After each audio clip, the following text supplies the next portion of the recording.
মামলামুক্ত হলেন তারেক রহমান। অর্থ পাচার মামলায় খালাস গিয়াসউদ্দিন আল মামুনও। অভিযোগের সত্যতা না পাওয়ায় সাজা বাতিল করলেন আপিল বিভাগ।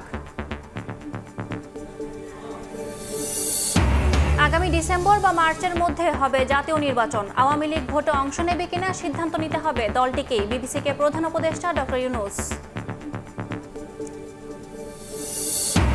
এনআইডি ইসি থেকে সরলে প্রভাব পড়বে সুষ্ঠু ভোটে। কমিশনে রাখার দাবিতে কর্মকর্তা কর্মচারীদের অবস্থান। সব ধরনের পদক্ষেপ নেবে কমিশন, জানালেন সিইসি।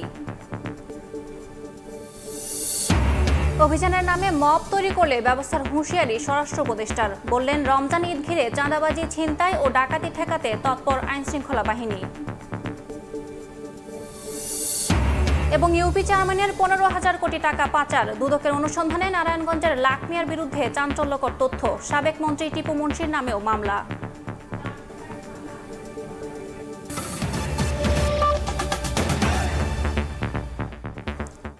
সময় সংবাদের সঙ্গে আছি আমি ইয়াসমিন অনন্যা। অর্থ পাচার মামলায় খালাসের মধ্য দিয়ে মামলামুক্ত হলেন তারেক রহমান। বিএনপির ভারপ্রাপ্ত চেয়ারম্যান ও ব্যবসায়ী গিয়াসউদ্দিন আল মামুনকে খালাস দিয়েছেন সর্বোচ্চ আদালত। দুদক আইনজীবী বলছেন, টাকা পাচারের কোনো সত্যতা মেলেনি। মামলার ক্ষেত্রে মানা হয়নি আইনি কোনো প্রক্রিয়া। রাজনৈতিক হয়রানির উদ্দেশ্যেই এই মামলা করা হয়েছিল বলে জানান বিএনপির আইনজীবীরা। 15 নভেম্বর 2013 বিচারক মোতাহার হোসেন হত্যার হুমকি উপেক্ষা করে খালাস দেন তারেক রহমানকে। এরপর বিচারকের জীবনে নেমে আসে ঘোর অন্ধকার। এক পর্যায়ে দেশ ছাড়েন ওই বিচারক। হাইকোর্টে এসে অবশ্য তারেক রহমানের খালাসের রায় বাতিল হয়। দেয়া হয় 7 বছরের কারাদণ্ড, আর সাজা বহাল থাকে ব্যবসায়ী গিয়াসউদ্দিন আল মামুনের। লন্ডনে অবস্থান করায় এ রায়ের বিরুদ্ধে আপিল করার সুযোগ পাননি তারেক রহমান। মঙ্গলবার মামুনের আপিল মঞ্জুর করেন সর্বোচ্চ আদালত। ফলে খালাসের সুবিধা পান তারেক রহমানও। নির্দোষ সাব্যস্তে গিয়াসউদ্দিন আল মামুন সাহেবকে এই মামলায় খালাস দিয়েছেন। যে যদি মামলা প্রিন্সিপাল অ্যাকিউজডের এগেনস্টে প্রমাণ না হয়, যদি মামলা দেখা যায় যে না এটা ইন্টেনশনালি করা হয়েছে, এই মামলা সাজা দেওয়ার মতো কোনো কিছু নাই, সেক্ষেত্রে কেউ যদি আপিল নাও করে কোর্ট ইচ্ছা করলে তাকেও এই খালাসের যে বেনিফিট এটা তাকেও দিতে পারেন। তারা আমাদের এই কন্টেনশনটা অ্যাকসেপ্ট করেছেন এবং তারেক রহমান সাহেবও এই রায়ের বেনিফিট পাবেন। অর্থাৎ আমরা বলতে পারি যে উনিও এই মামলায় নির্দোষ সাব্যস্তে খালাস হয়েছেন। বিএনপির আইনজীবীরা বলছেন, ক্রেডিট কার্ডের মাধ্যমে বিমান টিকিট ও চিকিৎসা বাবদ খরচকে অর্থ পাচার হিসেবে দেখানো হয় শুধুমাত্র হয়রানি করতেই। তারেক রহমানের বিরুদ্ধে অভিযোগ ছিল যে উনি একটা ক্রেডিট কার্ড থেকে উনি বিদেশে চিকিৎসার জন্য কিছু টাকা খরচ করেছেন। পরবর্তীতে চার্জশিট হয়। 13 জন সাক্ষীর সাক্ষ্য গ্রহণ করে ট্রায়াল কোর্ট। সেখানে আমেরিকা থেকে এফবিআই এজেন্ট জেব্রাকে নিয়ে আসা হয় সাক্ষী দেওয়ার জন্য, কিন্তু উনি বলেন নাই কোথাও যে জনাব তারেক রহমান বা গিয়াসউদ্দিন আল মামুন মানি লন্ডারিং এর সাথে জড়িত ছিল। আমার জানা মতে ওনার আর কোনো মামলা পেন্ডিং নাই। একটা মামলা আছে, সেখানে সাজা স্থগিত আছে। সারা দেশব্যাপী তার এই জনপ্রিয়তার কারণে রাজনৈতিকভাবে প্রতিহিংসা পরায়ণের লক্ষ্যে 2013 সালে যখন উনাকে খালাস দেওয়া হয়েছিল, তখন সেই বিচারককে ভবিষ্যৎ যারা বিচার করবে যেন সরকারের আজ্ঞাবহ হয়ে বিচার কার্যক্রম পরিচালিত করতে পারে, তারই লক্ষ্যে সেই বিচারককে দেশ ত্যাগ করে বাধ্য করে। দুদক আইনজীবীও বলছেন, তারেক রহমানের অর্থ পাচারের সত্যতা নেই। এছাড়া মামলার ক্ষেত্রে মানা হয়নি আইনি প্রক্রিয়া। টোটাল কেসে তারেক রহমানের বিরুদ্ধে লন্ডারিং এর কিছু নাই। সেখানে আছে যে সে কয় লক্ষ টাকা একটা অ্যাকাউন্ট থেকে খরচ করেছে। খরচ তো আসলে পাচার না। অর্থ পাচারের এই মামলায় খালাসের মধ্য দিয়ে তারেক রহমান মামলামুক্ত হলেন। তবে একটি মামলা চলমান থাকলেও সেটির কার্যকারিতা স্থগিত রয়েছে বলে জানিয়েছেন বিএনপির আইনজীবীরা। আফজাল হোসেন, সময় সংবাদ, ঢাকা। আগামী ডিসেম্বর বা মার্চের মধ্যে জাতীয় সংসদ নির্বাচন অনুষ্ঠিত হবে বলে জানিয়েছেন অন্তর্বর্তী সরকারের প্রধান উপদেষ্টা ডক্টর মোহাম্মদ ইউনূস। বিবিসিকে দেয়া এক সাক্ষাৎকারে একথা জানান তিনি। আওয়ামী লীগের ভোটে অংশ নেওয়ার বিষয়ে প্রধান উপদেষ্টা জানান, এই সিদ্ধান্ত দলটিকেই নিতে হবে। ছাত্র জনতার আন্দোলনের মুখে বাংলাদেশের প্রধানমন্ত্রীর পদ থেকে ক্ষমতাচ্যুত হয়ে গত বছরের আগস্টের 5 তারিখে শেখ হাসিনা পালিয়ে ভারতে আশ্রয় নেন। নাটকীয় এই পট পরিবর্তনের পর এ অবস্থায় দেশে পরবর্তী নির্বাচন কবে হবে তা নিয়ে আলোচনা চলছে। রাজনৈতিক দলগুলো নির্দিষ্ট তারিখ জানানোর জন্য অন্তর্বর্তী সরকারের কাছে দাবি জানিয়ে আসছে। ব্রিটিশ সংবাদ মাধ্যম বিবিসিকে দেয়া এক সাক্ষাৎকারে বিষয়টি নিয়ে কথা বলেছেন অন্তর্বর্তীকালীন সরকারের প্রধান উপদেষ্টা ডক্টর মোহাম্মদ ইউনূস। চলতি বছরের ডিসেম্বর থেকে আগামী বছরের মার্চের মধ্যে জাতীয় সংসদ নির্বাচন অনুষ্ঠিত হবে বলে জানিয়েছেন তিনি। আমি পরিষ্কার করেই বলেছি, যত দ্রুত সম্ভব সংস্কার সম্পন্ন হলে ডিসেম্বরই হতে পারে নির্বাচনের উপযুক্ত সময়। Will the Awami League be able to participate in those elections? নির্বাচনের দল হিসেবে আওয়ামী লীগ অংশ নিতে পারবে কিনা সেই প্রশ্ন করা হয়। জবাবে ডক্টর ইউনূস জানান, নির্বাচনে আওয়ামী লীগ অংশ নেবে কিনা সে সিদ্ধান্ত দলটিকেই নিতে হবে। এছাড়া নির্বাচনে কারা অংশগ্রহণ করবে তা নির্বাচন কমিশন সিদ্ধান্ত দেবে বলেও উল্লেখ করেন তিনি। আওয়ামী লীগকেই সিদ্ধান্ত নিতে হবে তারা নির্বাচনে অংশ নেবে কিনা, এটা আমি বলার কেউ না। নির্বাচনে কে অংশ নিতে পারবে কে নিতে পারবে না সে সিদ্ধান্ত শুধুমাত্রই নির্বাচন কমিশনের। তার সরকার কত দ্রুত সংস্কার করতে পারে তার উপর নির্বাচনের এই সময়সীমা নির্ভর করছে বলে জানান ডক্টর ইউনূস। অবাধ ও সুষ্ঠু নির্বাচনের জন্য সংস্কার প্রয়োজনীয় বলে মনে করেন তিনি। রাহানুল রানা, সময় সংবাদ। এনআইডি সেবা নির্বাচন কমিশনের অধীনে রাখার দাবিতে প্রধান নির্বাচন কমিশনের দফতরের সামনে অবস্থান কর্মসূচি পালন করেছেন ইসি সচিবালয়ের কর্মকর্তারা। তারা জানান, এনআইডি ইসি থেকে সরে গেলে সুষ্ঠু ভোটে প্রভাব পড়বে। পরে সিইসি জানান, এনআইডি নির্বাচন কমিশনের রাখার ব্যাপারে পুরো কমিশনের অবস্থান পরিষ্কার। কমিশন চায় এনআইডি ইসিতেই রাখা হোক।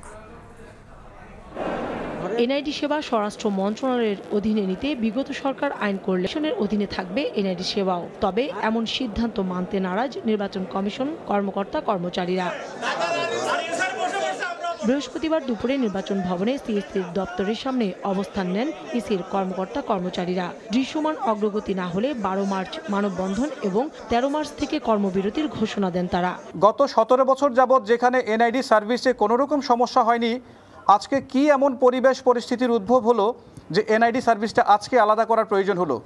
সুতরাং আমরা বিশ্বাস করি এটা কোনো উদ্দেশ্য প্রণোদিতভাবে এগুলো করা হচ্ছে। পরে প্রধান নির্বাচন কমিশনার জানান, এনআইডি কেন নির্বাচন কমিশনে থাকতে হবে সে বিষয়ে জরুরি ভিত্তিতে কমিশনের মতামত জানানো হবে সরকারকে। আলোচনা না করে এনআইডি নিয়ে কোনো সিদ্ধান্ত সরকার নেবে না বলেও আশা সিএসির। আমাদের মতামত আমরা যে এটা চাই এখানে এটা তো আমরা লিখিতভাবে জানাবো সরকারকে। যেখানে যেখানে আমাদের মতামত দেওয়ার সুযোগ থাকবে সেটা আমরা দিব, মতামত দিব।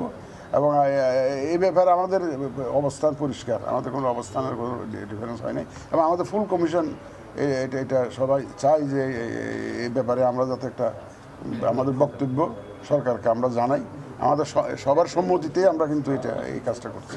এদিকে নির্বাচন ব্যবস্থা সংস্কার কমিশন জাতীয় পরিচয় নিবন্ধন সংস্থা নামে একটি স্বতন্ত্র স্বাধীন সংবিধিবদ্ধ সংস্থা গঠনের সুপারিশ করেছে সরকারের কাছে। কাউসারা চৌধুরী কুমু, সময় সংবাদ, ঢাকা। অতীতে দেশে আঁতাত করে নির্বাচন কমিশন গঠন করা হয়েছে বলে মন্তব্য করেছেন নির্বাচন ব্যবস্থা সংস্কার কমিশনের প্রধান বদিউল আলম মজুমদার। এসব কমিশনের মাধ্যমে জালিয়াতি নির্বাচন হয়েছে বলেও জানান তিনি। সকালে রাজধানীর ধানমন্ডিতে মাইডাস সেন্টারে তথ্য অধিকার ফোরাম আয়োজিত সংবাদ সম্মেলনে এই কথা বলেন তিনি। এ সময় রাজনৈতিক দলগুলোকে তথ্য অধিকার আইনের আওতায় আনতে সরকারের প্রতি আহ্বান জানান বদিউল আলম মজুমদার।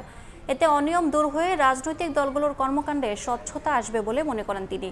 অনুষ্ঠানে দেশে গেল 6 মাস ধরে কোনো তথ্য কমিশনের কার্যক্রম না থাকায় ক্ষোভ জানান টিআইবির নির্বাহী পরিচালক ডক্টর ইফতেখারুজ্জামান। নির্বাচন কমিশন নিয়োগ আইন যেটা 2022 সালে করা হয়েছে, সেখানে যে বিধান আছে শুধু রাজনৈতিক দল এবং পেশাজীবী সংগঠন নামের প্রস্তাব করবে। আতাত করে নির্বাচন কমিশন গঠন করা হয়েছে, অতীতেও সেবারও করা হয়েছিল। তো আমি জানতে চেয়েছিলাম কে কার নাম প্রস্তাব করেছে। তখন ক্যাবিনেট ডিভিশন থেকে বলা হয়েছে এটা দেওয়া যাবে না। তথ্য অধিকার আইনের যে কার্যকারিতা, ওই রায়কে ব্যবহার করেই কিন্তু 2018 সালের নির্বাচনে যে জালিয়াতি হয়েছিল, যে 213টা সেন্টারে শতভাগ ভোট পড়েছে, তারপরে বিএনপি 0 ভোট পেয়েছে। আইনশৃঙ্খলা রক্ষা বাহিনী ছাড়া অন্য কারো অভিযান করার অধিকার নেই বলে সাফ জানিয়েছেন স্বরাষ্ট্র উপদেষ্টা মোহাম্মদ জাহাঙ্গীর আলম চৌধুরী। অভিযানের নামে মব সংস্কৃতি তৈরি করলে ব্যবস্থা নেওয়ার হুঁশিয়ারও দেন তিনি। ঈদ ঘিরে চাঁদাবাজি, ছিনতাই ও ডাকাতি রোধে আইনশৃঙ্খলা বাহিনী পর্যাপ্ত ব্যবস্থা গ্রহণ করেছে বলেও জানান উপদেষ্টা। দুপুরে রাজধানীর পল্টনের ট্যুরিস্ট পুলিশ সদর দফতরে পরিদর্শন শেষে সাংবাদিকদের একথা জানান তিনি। সাবেক প্রধানমন্ত্রীর উপদেষ্টা এইচ.টি. ইমামের ছেলের প্রাক্তন স্ত্রীর বাসায় মঙ্গলবার রাতে ছাত্র জনতার পরিচয়ে অভিযানে যায় 20 থেকে 25 জনের একটি দল। গণমাধ্যম ও আইন শৃঙ্খলা বাহিনীর উপস্থিতিতেই তছনছ করা হয় বাসা। সেদিনের তল্লাশি নিয়ে বৃহস্পতিবার কথা বলেন স্বরাষ্ট্র উপদেষ্টা। দুপুরে ট্যুরিস্ট পুলিশ সদর দপ্তরে পরিদর্শনে গিয়ে সাংবাদিকদের প্রশ্নোত্তরে তিনি বলেন, আইন শৃঙ্খলা বাহিনী ছাড়া অভিযান করতে পারবে না কেউ। পাশাপাশি মব তৈরি করে হামলা করলে ব্যবস্থার হুঁশিয়ারি দেন মোহাম্মদ জাহাঙ্গীর আলম চৌধুরী। কারো কোনো অধিকার নাই আইন শৃঙ্খলা বাহিনী ছাড়া কোনো অভিযান চালানো। এটা তো আমাদের হচ্ছে, বাট এটা আমরা যেই জায়গায় হচ্ছে আমরা কিন্তু সাথে সাথে তাদের আইনের আওতায় নিয়ে আসতেছি। এইগুলি ক্ষেত্রে আপনারা জনগণকে একটু সচেতন করতে হবে। জনগণ এত উচ্ছৃঙ্খল হয়ে গেলে কিন্তু অনেক সময় সমস্যা হয়। ঈদুল ফিতর সামনে রেখে মহাসড়কে ডাকাতি নিয়েও কথা বলেন স্বরাষ্ট্র উপদেষ্টা। বলেন, ডাকাতির হটস্পট ঘিরে জোরদার করা হয়েছে নিরাপত্তা, পাশাপাশি ছিনতাই ও চাঁদাবাজি বন্ধেও যথাযথ ব্যবস্থা নেওয়া হচ্ছে বলেও জানান তিনি। রাজশাহী এই জন্য একটু সংখ্যাটা একটু বেশি, টাঙ্গাইলের এখানেও একটুখানি বেশি। এগুলি যেন না হয় এই জন্য ওই এলাকায় যারা আইন শৃঙ্খলা বাহিনী আছে তাদের আমরা ইনস্ট্রাকশন দিয়েছি এবং তারা আগের থেকে অনেকটা মনে হয় ভিজিল্যান্ট হচ্ছে। টুরিস্ট পুলিশ ভালো কাজ করলে বিদেশি পর্যটক বাড়বে জানিয়ে বাহিনীটির সক্ষমতা বাড়াতে সরকার কাজ করছে বলেও জানান স্বরাষ্ট্র উপদেষ্টা। বিদেশি টুরিস্টও কিন্তু আমাদের দেশে আসবে। মাসুদুর রহমান, সময় সংবাদ, ঢাকা। আইন শৃঙ্খলা রক্ষায় পুলিশ ঘুরে দাঁড়ানোর চেষ্টা করলেও বিভিন্ন জায়গায় বাধার মুখে পড়েছে বলে জানালেন পুলিশের আইজি বাহারুল আলম। গত 16 বছর নৈরাজ্যবাদী সরকারকে প্রতিষ্ঠিত করতে বিচারকরা ফরমায়েশি রায় দিয়েছেন বলে মন্তব্য করেছেন অ্যাটর্নি জেনারেল মোহাম্মদ আসাদুজ্জামান। রংপুরে এক কর্মশালায় একথা বলেন তারা। মানবাধিকার ও পরিবেশের উপর গুরুত্ব সহ আইন প্রয়োগ বিষয়ক কর্মশালা স্বরাষ্ট্র মন্ত্রণালয়ের। বৃহস্পতিবার রংপুর বিভাগীয় কমিশনার কার্যালয়ের হলরুমে এই আয়োজনে অংশ নেন রাষ্ট্রের ঊর্ধ্বতন কর্মকর্তা ও উপদেষ্টা। পুলিশ সুপার আছেন, ওসিরা আছেন। কর্মশালায় অংশ নিয়ে পুলিশের আইজিপি বলেন, আইন শৃঙ্খলা রক্ষায় পুলিশ ঘুরে দাঁড়ানোর চেষ্টা করলেও বিভিন্ন জায়গায় বাধার মুখে পড়ছে। এখন আইন প্রয়োগ করতে গিয়ে আমরা বিভিন্ন জায়গায় বাধার সম্মুখীন হচ্ছে, অনেক সময় আক্রমণ করা হচ্ছে। ট্রাফিক পুলিশ চেষ্টা করছে উল্টো পথে যাতে মোটরসাইকেল না আসে তার পায়ের উপর দিয়ে মোটরসাইকেল চালিয়ে দেওয়া হচ্ছে। আর্নেস্ট রিকোয়েস্ট টু এভরিওয়ান যে প্লিজ লেট আস ওয়ার্ক, অকারণে আমাদের উপর আক্রমণ করবেন না। আন্তর্জাতিক অপরাধ ট্রাইব্যুনালের চিফ প্রসিকিউটর তাজুল ইসলাম বলেন, গত সরকার বাংলাদেশকে শাসনের নামে পৈশাচিকতার স্বর্গরাজ্যে পরিণত করেছিল। আয়নাঘরের সংস্কৃতি আর বাংলাদেশে থাকবে না। আর অ্যাটর্নি জেনারেল বলেন, বিগত 16 বছর নৈরাজ্যবাদী সরকারকে প্রতিষ্ঠিত করতে ফরমায়েশি রায় দিয়েছে বিচারকরা। গোটা রাষ্ট্রযন্ত্রকে ক্রিমিনালাইজ করা হয়েছিল শেখ হাসিনার আমলে। এখন আপনাদেরকে সিদ্ধান্ত নিতে হবে যে আপনারা কার পক্ষে দাঁড়াবেন। আপনার যেই তরতাজা তরুণ সন্তান যে তার জীবন দিয়ে জাতিকে মুক্তি দিয়েছিল তার পক্ষে দাঁড়াবেন, নাকি যে আপনার সহকর্মী যে এই অপরাধগুলো করেছে তার পক্ষে দাঁড়াবেন। রাতের বেলায় একদিনে 20টা 25টা 30টা সাক্ষী এনে প্রতিপক্ষকে ঘায়েল করার জন্য সাক্ষী রেকর্ড করে রায় ঘোষণা করা হচ্ছে, তখন আমাদের হৃদয়ে রক্তক্ষরণ হয়েছে। অনুষ্ঠানে ভার্চুয়ালি যুক্ত হয়ে বন ও পরিবেশ উপদেষ্টা সৈয়দ রিজওয়ানা হাসান বলেন, পরিবেশ দূষণকে বড় অপরাধ হিসাবে গণ্য করে ব্যবস্থা নিতে হবে। It is hard crime, it is crime against our future generation. So how can it be a soft crime? খুন করে একটা মানুষকে মেরে ফেলে, কিন্তু বায়ু দূষণ দিয়ে তো আমরা প্রতি বছর 2 লক্ষ মানুষ মারতেছি। কর্মশালায় মূল বক্তব্য উপস্থাপন করেন স্বরাষ্ট্র মন্ত্রণালয়ের সিনিয়র সচিব খন্দকার মাহবুবুর রহমান। এ সময় মাঠ পর্যায়ে কাজ করতে গিয়ে বিভিন্ন অসুবিধার কথা তুলে ধরে তার প্রতিকার চান অংশগ্রহণকারীরা। আব্দুর রশিদ জীবন, সময় সংবাদ, রংপুর। মন্ত্রী, এমপি কিংবা প্রভাবশালী কোনো ব্যবসায়ী নয়, এক ইউপি চেয়ারম্যানের হিসেব থেকেই প্রায় 15,000 কোটি টাকা পাচার। দুদকের অনুসন্ধানে বেরিয়ে এসেছে এমন চাঞ্চল্যকর তথ্য। লাকমিয়া নামে আওয়ামী লীগের এই চেয়ারম্যানের বাড়ি নারায়ণগঞ্জের 2,500 থানায়। এদিন 10,000 কোটি টাকার অবৈধ সম্পদ অর্জনের অভিযোগে মামলা হয়েছে সাবেক বাণিজ্যমন্ত্রী টিপু মুনশির বিরুদ্ধে। দেশত্যাগে নিষেধাজ্ঞা দেয়া হয়েছে সাবেক গভর্নর আতিউর রহমান, অর্থনীতিবিদ আবুল বারাকাত সহ 23 জনকে। লাকমিয়ার লাকি কপাল, ছিলেন ইউনিয়ন পরিষদের চেয়ারম্যান। চাল, গম ও সরকারি অর্থ আত্মসাতের অভিযোগ অনুসন্ধান করতে গিয়ে বিপুল পরিমাণ অবৈধ সম্পদের হদিস পেয়েছে দুদক। নারায়ণগঞ্জের 2,500 উপজেলার ব্রাহ্মণদী ইউনিয়নের চেয়ারম্যান লাকমিয়া দম্পতির 70 কোটি টাকার অবৈধ সম্পদ এবং প্রায় 15,000 কোটি টাকার সন্দেহজনক লেনদেনের প্রমাণ পেয়েছে দুদক। এ ঘটনায় পৃথক 2 মামলা করেছে সংস্থাটি। 14,376 কোটি টাকারও বেশি অস্বাভাবিক লেনদেনের মাধ্যমে অপরাধলব্ধ অবৈধ অর্থ জ্ঞাতসারে হস্তান্তর স্থানান্তর রূপান্তরের অপরাধে তার বিরুদ্ধে দুর্নীতি দমন কমিশন আইন 2004, মানি লন্ডারিং প্রতিরোধ আইন 2012 এবং দুর্নীতি প্রতিরোধ আইন 1947-এর সংশ্লিষ্ট ধারায় একটি মামলা রুজু হয়েছে। এদিন সাবেক বাণিজ্যমন্ত্রী টিপু মুন্সি ও তার স্ত্রীর বিরুদ্ধে 10 কোটি টাকার অবৈধ সম্পদ ও 32 কোটি টাকার সন্দেহজনক লেনদেনের অভিযোগে মামলা করেছে সংস্থাটি। মন্ত্রী হিসাবে দায়িত্ব পালনকালীন সময়ে জ্ঞাত আয়ের উৎসের সাথে সঙ্গতিবিহীন এবং অসাধু উপায়ে অর্জিত সম্পদ জ্ঞাতসারে হস্তান্তর স্থানান্তর রূপান্তর অপরাধ অনুসন্ধানকালে প্রাথমিকভাবে প্রমাণিত হয়েছে। এদিকে প্রায় 300 কোটি টাকা আত্মসাতের অভিযোগে দুদকের মামলায় বাংলাদেশ ব্যাংকের সাবেক গভর্নর ডক্টর আতিউর রহমান, জনতা ব্যাংকের সাবেক চেয়ারম্যান ডক্টর আবুল বারকাত সহ 23 জনের বিদেশ যাত্রায় নিষেধাজ্ঞা দিয়েছেন আদালত। তাসলিম তৌহিদ, সময় সংবাদ, Dhaka. Thai Aluminium. The better is now the best. বিচারের সঙ্গে নির্বাচনের কোনো সম্পর্ক নেই উল্লেখ করে বিএনপির ভাইস চেয়ারম্যান আব্দুল আওয়াল মিন্টু জনপ্রতিনিধিত্বশীল সরকার প্রতিষ্ঠার আহ্বান জানিয়েছেন। দুপুরে রাজধানীর গুলশানে আন্তর্জাতিক নারী বাণিজ্য মেলায় অংশ নেওয়ার পর গণমাধ্যম কর্মীদের প্রশ্নের জবাবে তিনি এ মন্তব্য করেন। আব্দুল আওয়াল বলেন, দেশ জুড়ে নারীর প্রতি সহিংসতা বন্ধ সহ আইনশৃঙ্খলা পরিস্থিতির উন্নতির জন্য জনগণের ভোটে নির্বাচিত সরকার প্রয়োজন। সংবিধান সহ যে কোনো ধরনের পরিবর্তনের জন্য রাজনৈতিক দলগুলোকে জনগণের ম্যান্ডেট নিয়ে আসতে হবে বলেও মন্তব্য করেন তিনি। যখনই দেশের নির্বাচনের মাধ্যমে জনপ্রতিনিধিত্বশীল সরকার গঠন করা হবে, তখনই এখনকার যে আইন শৃঙ্খলার যে সমস্যা, এখনকার যে নারীদের, এগুলি সবই কমে আসবে। আবার দেশকে গণতন্ত্রায়ন করা এবং দেশে একটা রাজনৈতিক সরকার, প্রতিনিধিত্বশীল সরকার প্রতিষ্ঠা করা, এরা সবাই দায়িত্ব দেশের উন্নয়নের খাতিরে। সেজন্য আমরা মনে করি একটার সাথে একটা কোনো সম্পর্ক নাই। সময় সংবাদ। জাতীয় নাগরিক পার্টির মুখ্য সমন্বয়ক সার্জিস আলম সহ নর্থ সাউথের সাধারণ শিক্ষার্থীদের ওপর হামলার ঘটনায় জড়িতদের বিরুদ্ধে আইনি ব্যবস্থা নিতে 72 ঘন্টার আলটিমেটাম দিয়েছেন নর্থ সাউথের শিক্ষার্থীরা। দুপুরে বিশ্ববিদ্যালয়ের সামনে বুধবার রাতের হামলার প্রতিবাদে মানববন্ধন কর্মসূচি পালন করেন তারা। এ সময় হামলার শিকার হওয়া মুশতাক তাহমিদ ঘটনার বর্ণনা দিয়ে একে পরিকল্পিত বলে দাবি করেন। এ ঘটনায় নর্থ সাউথের সাবেক 2 শিক্ষার্থীকে দায়ী করেন তিনি।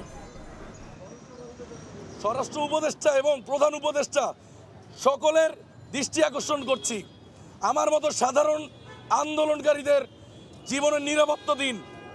আমরা নিরাপত্তাহীনতায় ভুগছি। পুলিশের আইজিবির দৃষ্টি আকর্ষণ করছি যে আপনার পুলিশ যদি এখনো কোনো রেজুর ভিত্তিক সংগঠনের দালালি করে, এটা সাধারণ শিক্ষার্থীরা মেনে নেবেন না। 72 ঘন্টার আলটিমেটাম দিচ্ছি, আমার অনিতবিলম্বে মামলা নেওয়া হোক এবং আহমেদ শাকিল এবং মাশরুফ গংদের বিরুদ্ধে যথাযথ আইনি ব্যবস্থা নেওয়া হোক। দেখছেন সময় সংবাদ। রমজানে সাধারণ ভোক্তাদের স্বস্তি দিতে ন্যায্য মূল্যে পণ্য বিক্রি করছে দেশের অন্যতম বৃহৎ ভোগ্যপণ্য বাজারজাতকারী প্রতিষ্ঠান সিটি গ্রুপ। সয়াবিন তেল, গরুর দুধ, চাল ও ডাল সহ 19 ধরনের পণ্য বিশেষ মূল্য ছাড়ে বিক্রি করছে প্রতিষ্ঠানটি। আজ রাজধানীর 17টি স্থানে এসব পণ্য কিনতে পারছেন ভোক্তারা। বাজার থেকে কম মূল্যে পণ্য কিনতে পেরে স্বস্তি প্রকাশ করেছেন তারা। রমজান আসলেই হঠাৎ বেড়ে যায় নিত্যপণ্যের দাম, এতে দিশেহারা জনগণ। ক্রেতাকে স্বস্তি দিতে এবারে পণ্যের গায়ের দামের চেয়ে কম মূল্যে সয়াবিন তেল, চিনি, ডাল সহ নিত্যপণ্য বিক্রি করছে দেশের বৃহৎ ভোগ্যপণ্য বাজারজাতকারী শিল্পগোষ্ঠী সিটি গ্রুপ। রাজধানীর মতিঝিল, মালিবাগ, মিরপুর সহ 17টি স্থানে ভ্রাম্যমাণ ট্রাক থেকে 1 থেকে 4 লিটার পর্যন্ত সয়াবিন তেল, চিনি, মসুর ডাল সহ অন্যান্য পণ্য কিনতে পারছেন ক্রেতারা। বাজারে তো এরকম সস্তা মাল দেয় না, এখানে দেখা যাচ্ছে যে বাজারে যে রেট আছে এই রেটের চেয়ে কিছু না কিছু কম আছে। আমাদের জন্য উপকার, আমাদের মতো গরিব মানুষের জন্য উপকার। দামে কম পাচ্ছে, এই তো সুবিধা না আমাদের। এইখানে কম দামে সিটি গ্রুপের মানুষ মালটা দিতেছে, এইখান থেকে এই কারণে নিতেছে। অবশ্যই সুবিধা, এরকম আরো করা উচিত। সিটি গ্রুপের বিক্রি কার্যক্রমে 1 লিটার সয়াবিন তেল 172 টাকা, 500 গ্রাম গুঁড়ো দুধ মিলছে 375 টাকায়। মসুর ডাল ও চিনি গুঁড়া চালে 7 টাকা কম, আধা লিটার পানিতে 10 টাকা সহ সর্বোচ্চ 50 টাকা পর্যন্ত মূল্য ছাড় থাকছে। ভোক্তাদের প্রয়োজন মতো পণ্য দিতে নিজেদের তৎপরতার কথা জানালো প্রতিষ্ঠানটির কর্মীরা। বাজার মূল্যের চেয়ে কম রেটে আমরা সেবা দিচ্ছি প্রথম রমজান থেকে, ইনশাল্লাহ এর ধারাবাহিকতা চলবে হচ্ছে শেষ রমজান পর্যন্ত। আমাদের 19টি প্রোডাক্ট ন্যায্য মূল্যে গ্রাহকদের এটা প্রতি বছরই দেয়, সেই বছরের তুলনায় এবারও ভালো কাস্টমারদের আপনার ফিডব্যাক পাওয়া যাচ্ছে। সিটি গ্রুপের বিশেষ মূল্য ছাড়ে পণ্য বিক্রি কার্যক্রম শুরু হয় প্রতিদিন সকাল 10টায় এবং শেষ হয় বিকেল 4টা। চলবে পুরো রমজান মাস জুড়ে। সাইফুল ইসলাম, সময় সংবাদ, ঢাকা।